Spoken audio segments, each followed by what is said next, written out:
Mm. So that's interesting. So you've opted for an LPA Yeah. rather than advanced decision. Yeah. Why? Why? Could you explain the difference between the two? Okay. Yeah. First, yeah. Okay. So, well, they're both legal documents. Mm. An advanced decision. Well, it can be a letter you write yourself, or you can fill out. Ah, Again, they're available online. yeah. And it's about you. The advanced decision focuses in a bit more on specific clinical circumstances and asks you to say in which circumstances you don't want life-sustaining treatment. Mm. You want palliative care, yeah, but you wouldn't want your life prolonged. Now, there's a difficulty with that in that it's absolutely impossible to come up with all the possible things that you could be faced with in the sense of clinical circumstances. It's just impossible. So you can do it to some extent, A, B, C, D. But actually, when you're faced with your own death or somebody else on the deathbed, or in the hospital, or dying end of life care, these detailed instructions are not always that useful. Yeah. They don't. Yeah. It's sort of virtually impossible. And you're then in that area where, if you haven't made your wishes clear, the final decisions will be made by doctors who may have all sorts of assumptions. They don't know you. And it's in that area where, this is talking about end of life care, doctors have a duty to refrain from treatment, which is like unduly invasive or burdensome for you if you're the patient, to the extent that your suffering outweighs any possible benefits. Now, that is a grey area, because what one means by possible benefits, what I might see as I just say, look, just let me go, isn't necessarily what that's registrar or doctor's going to say. So the clearer one can be, the better. So writing the advance decision is a decision to refuse treatment in the future under certain circumstances, but it's hard. You can't make it. We're not trying to make something watertight at all, because that's impossible. An advance decision can help your friends and your family understand your wishes. It helps you understand your own wishes. It helps your friends and family. And although doctors have a duty to take it into account, as my father's situation showed me, it can be overridden. Okay. So I went for a lasting power of attorney in the end, because I did have an advance decision, but I felt that having a lasting power of attorney, which means two of my close friends are my attorneys, that's what they're legally called, that would give me the best possible chance of my wishes not being ignored.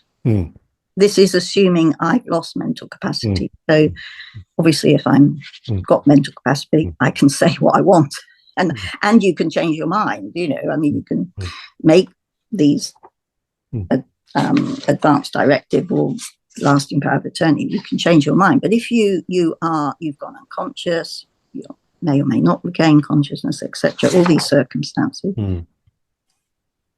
I found having the faith that two friends really understand my wishes and would legally, because the power of attorney means they actually are me. If I'm unable to speak for myself, they can discuss my treatment or what is withheld or not with the doctors as if they're me.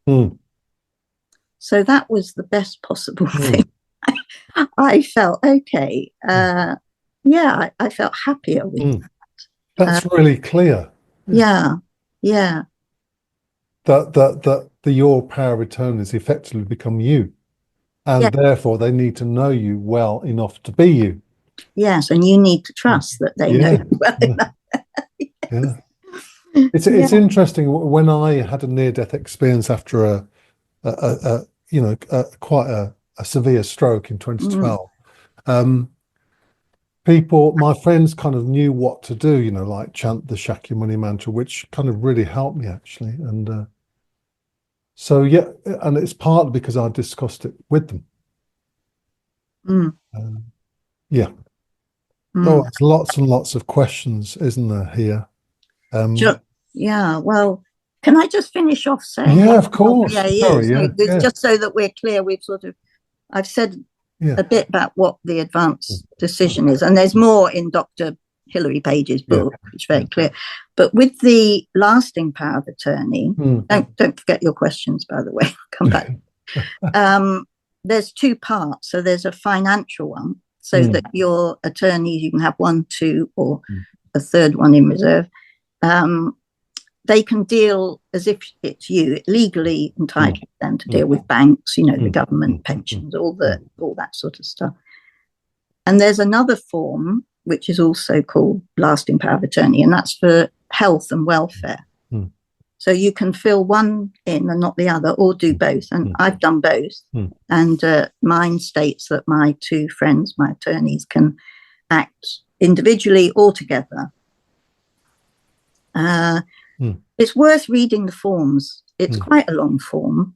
And actually, I also did this through Satyadasa, who I've done my will with him. And he was sort of the channel through which I finally got the lasting power of attorney sorted.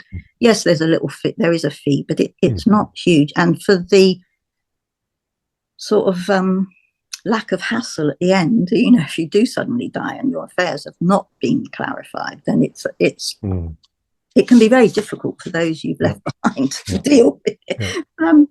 So the health and welfare is where they could step in and talk to doctors. They're legally empowered, and I felt having that in place, not just talking it through with them and having an advanced decision,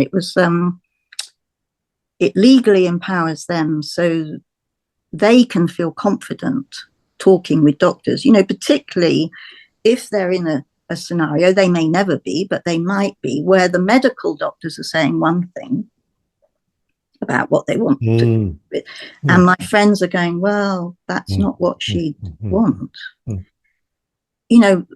I imagine myself at my father's bedside when that happened for me, and I didn't know how to stand up at that point and say no. But I think this is helpful for my friends if they ever find themselves in that situation.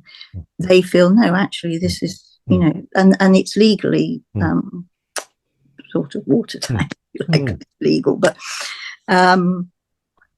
those things I have found are really crucial, because what happens around end of life is really important.